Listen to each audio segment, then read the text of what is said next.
വിദ്വേഷ പരാമർശങ്ങളിൽ ഉറച്ചു മുസ്ലിം ലീഗിനെ വീണ്ടും കടന്നാക്രമിച്ചും SNDP യോഗം ജനറൽ സെക്രട്ടറി വെള്ളാപ്പള്ളി നടേശൻ. മറ്റൊരു മാറാട് കലാപം സൃഷ്ടിക്കാൻ ലീഗിന് ദുഷ്ടലാക്കെന്നാണ് വെള്ളാപ്പള്ളിയുടെ വിമർശനം. ചോദ്യം ചോദിച്ച മാധ്യമപ്രവർത്തകനെ തീവ്രവാദിയെന്ന് വെള്ളാപ്പള്ളി നടേശൻ അധിക്ഷേപിച്ചു.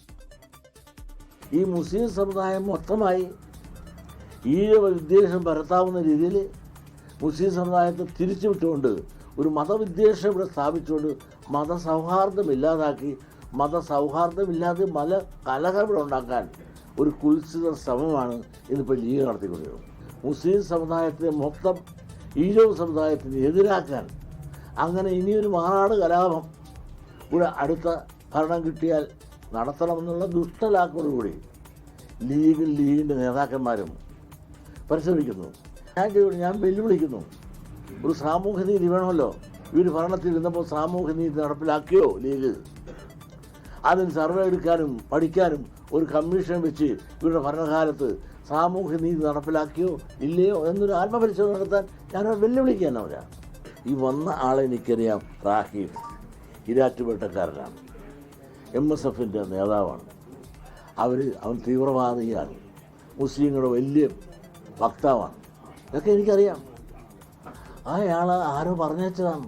ഒരു ചാനൽ ചർച്ചയിൽ വരുമ്പോൾ അതിൽ ഒരു പ്രതിനിധി അവരെത്തുന്നവർ അവരോട് കാണിക്കേണ്ട സാമാന്യ മര്യാദയും പക്വതയും ഒന്നുമില്ലെങ്കിൽ അവൻ്റെ അപ്പുപ്പനാകാനുള്ള പ്രായം എനിക്കില്ലേ?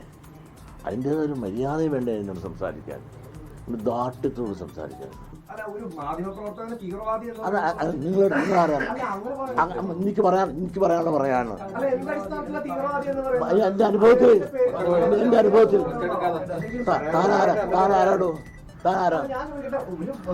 അത് എനിക്ക് പറയാനുള്ള അവസരം എനിക്ക് തരണം. താൻ കൂടുതൽ കസർക്കൊന്നും വേണ്ട. എനിക്ക് അയാൾ തീവ്രവാദി എൻ്റെ അടുത്തതുകൊണ്ട് ഞാൻ വേണ്ട പറച്ചിലുണ്ട്. അതേസമയം SNDP യോഗം ജനറൽ സെക്രട്ടറി വെള്ളാപ്പള്ളി നടേശന്റെ വർഗീയ പ്രസ്താവനകളിൽ CPIM-ഉം CPI-യും രണ്ട് തട്ടിലാണ്. ഒരാൾ ഒരു കാര്യം പറഞ്ഞാൽ അയാൾ വർഗീയവാദിയാകുമോ എന്നാണ് CPIM സംസ്ഥാന സെക്രട്ടറി MV ഗോവിന്ദന്റെ ചോദ്യം.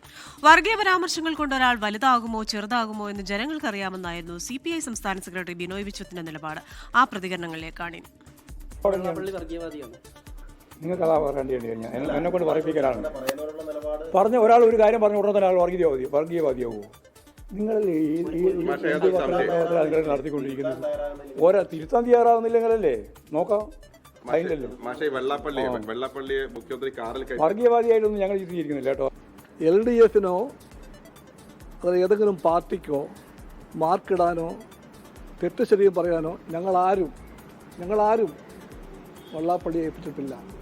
വെള്ളാപ്പള്ളി അല്ല LDF. അതുകൊണ്ട് ഇത്തരം കാര്യങ്ങളിലൊന്നും വെള്ളാപ്പള്ളിയുടെ ഒരു പ്രദേശവും കാത്തിരിക്കുന്നില്ല. അത്തരം പരാമർശങ്ങൾ കൊണ്ട് ഒരാൾ വലുതാകുമോ ചെറുതാകുമോ എന്ന് എല്ലാവർക്കും ഊഹിക്കാൻ പറ്റും.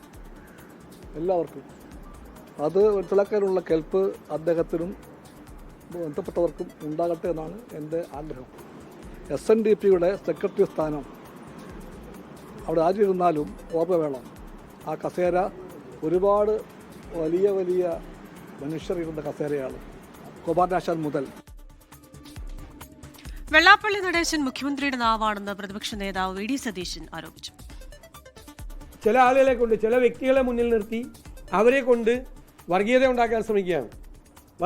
അതിപ്പോൾ LDF കലാപമായി. ഇപ്പോൾ CPI പറഞ്ഞു. CPI നേതാവിനെ ചതിയൻ ചന്തു എന്നാണ് അദ്ദേഹം പറഞ്ഞത്. CPI നേതാവിനെ, ഘടകകക്ഷിയുടെ ഏറ്റവും വലിയ നേതാവിനെ വരെ ചീത്ത വിളിപ്പിക്കുകയാണ്. വേറെ ആളുകളെ കൊണ്ടുവന്ന് ചീത്ത വിളിപ്പിക്കുകയാണ്. അദ്ദേഹത്തിന് പറയാൻ പറ്റാത്ത കാര്യം കൂടി ബാക്കിയുള്ളവരെ കൊണ്ട് പറയിപ്പിക്കുകയാണ്. തുടരട്ടെ, അത് തുടരുന്നതാണ് നല്ലത്, നിർത്തണ്ട. ഈ വർഗീയ പ്രചരണം തെരഞ്ഞെടുപ്പിന് മുമ്പും തെരഞ്ഞെടുപ്പിന് ശേഷവും കേരളത്തിൽ ഉണ്ടാക്കാൻ ശ്രമിക്കുന്നത് മുഖ്യമന്ത്രി പിണറായി വിജയനാണ്. അദ്ദേഹത്തിൻ്റെ നാവായിട്ടാണ് വേറെ ചില ആളുകൾ ഇത് പറയുന്നത്. വർഗീയ പരാമർശത്തിൽ വെള്ളാപ്പള്ളി നടേശനെതിരെ കേസെടുക്കണമെന്നാവശ്യപ്പെട്ട് യൂത്ത് കോൺഗ്രസ് കോഴിക്കോട് ജില്ലാ നേതൃത്വം സംസ്ഥാന പോലീസ് മേധാവിക്ക് പരാതി നൽകിയിട്ടുണ്ട്. ഈ വാർത്തയുടെ വിശദാംശങ്ങളുമായി ആലപ്പുഴയിൽ നിന്ന് അശ്വിൻ പാലാഴിയും കോഴിക്കോട് നിന്ന് സമീർ സി മുഹമ്മദും ചേരുകയാണ്. Ashwin, good evening. വെള്ളാപ്പള്ളി നടേശന്റെ പ്രസ്താവനകൾ അത് പല സമയത്തായിട്ട് ചിലപ്പോൾ ചിലരൊക്കെ ചോദിക്കാറുണ്ട്, ഓടി നടന്ന് മുസ്ലിം ലീഗിനെ കടന്നാക്രമിക്കുന്നു എന്ന് ചോദ്യം, എന്തുകൊണ്ട് അത്ര വലിയൊരു വൈരാഗ്യം മുസ്ലിം ലീഗിനോടുണ്ട് എന്ന് ചോദിക്കുന്നു. ഒപ്പം തന്നെ മാധ്യമപ്രവർത്തകനെതിരായ ആ ഒരു പരാമർശം, അതിന് പ്രത്യേകിച്ച് തെളിവില്ല, പറച്ചിലുണ്ട് എന്ന ആ ഒരു രീതി.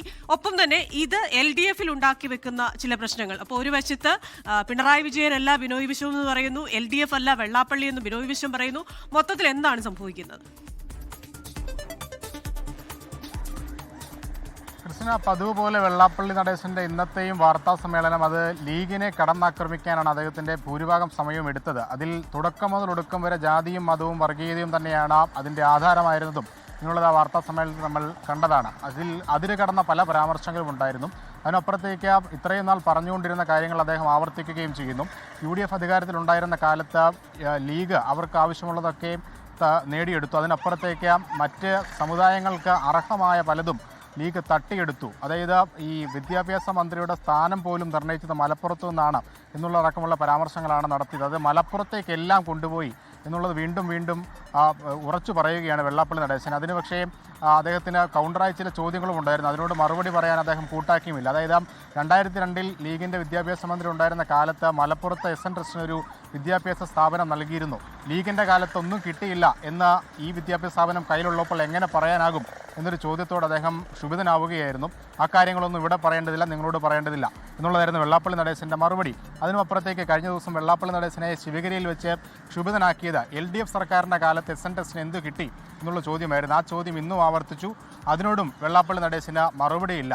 അന്ന് ആ ചോദ്യം ചോദിച്ച മാധ്യമപ്രവർത്തകനെയും ഇത്തരത്തിൽ ജാതിയുടെയും മതത്തിൻ്റെയും ഒരു വേലിക്കെട്ടിനുള്ളിലേക്ക് ഇട്ട് അതിനെ വിമർശിക്കുകയാണ് അദ്ദേഹം ചെയ്തത്. ആ ചോദ്യം ചോദിച്ച മാധ്യമപ്രവർത്തകൻ ഈരാറ്റുപേട്ടക്കാരനാണ്. ഈരാറ്റുപേട്ട ഒരു മുസ്ലിം ഭൂരിപക്ഷ പ്രദേശമാണ്. അതാണ് അദ്ദേഹം എടുത്തു പറയാൻ ഇന്ന് ശ്രമിച്ചതൊപ്പം MSFൻ്റെ ആളാണ്, മുസ്ലിം സമുദായത്തിൻ്റെ നാവാണത് ആ മാധ്യമപ്രവർത്തകൻ എന്നൊക്കെയുള്ള ഒരു പരാമർശത്തിലേക്കാണ് അദ്ദേഹം പോയത്. ഉത്തരമില്ലാത്ത ചോദ്യങ്ങൾ ചോദിക്കുന്നവരെ എങ്ങനെ ജാതിയുടെയൊക്കെ അല്ലെങ്കിൽ മതത്തിൻ്റെയൊക്കെ ഒരു അഡ്രസ്സിലാണ് അദ്ദേഹം വെളിപ്പെടുത്തുന്നത് അല്ലെങ്കിൽ വിലയിരുത്തുന്നത് എന്നുള്ളതാണ് അദ്ദേഹത്തിൻ്റെ ഇന്നത്തെ പ്രതികരണത്തിൽ നിന്ന് മനസ്സിലായത്. തീവ്രവാദി എന്നുള്ള വാക്കാണ് ആ മാധ്യമപ്രവർത്തകനെ അഭിസംബോധന ചെയ്യാൻ അദ്ദേഹം ഉപയോഗിച്ചത്. വലിയ വിവാദമാകുന്നു. ഇപ്പോൾ KWG അടക്കം അതിൽ വലിയ പ്രതിഷേധം ഉന്നയിക്കുന്നുണ്ട്.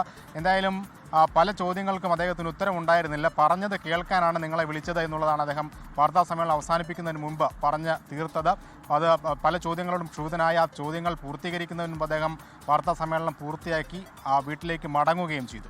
ക്രിസ്റ്റീന, എന്തായാലും പറഞ്ഞത് കേട്ടാൽ മതി, ഇങ്ങോട്ടൊന്നും ചോദ്യം വേണ്ട എന്നുള്ളതായിരുന്നു അദ്ദേഹത്തിന്റെ ലാസ്റ്റ്.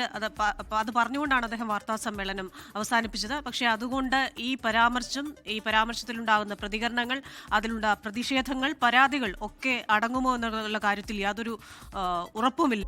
ലോകത്തെവിടെയായാലും ഏത് സമയത്തും 24 വാർത്തകളും ഓഗ്മെന്റഡ് റിയാലിറ്റി പാക്കേജുകളും എക്സ്പ്ലെയിനറുകളും വിശദമായി കാണാൻ ഞങ്ങളുടെ YouTube ചാനൽ നിങ്ങൾക്ക് സബ്സ്ക്രൈബ് ചെയ്യാം.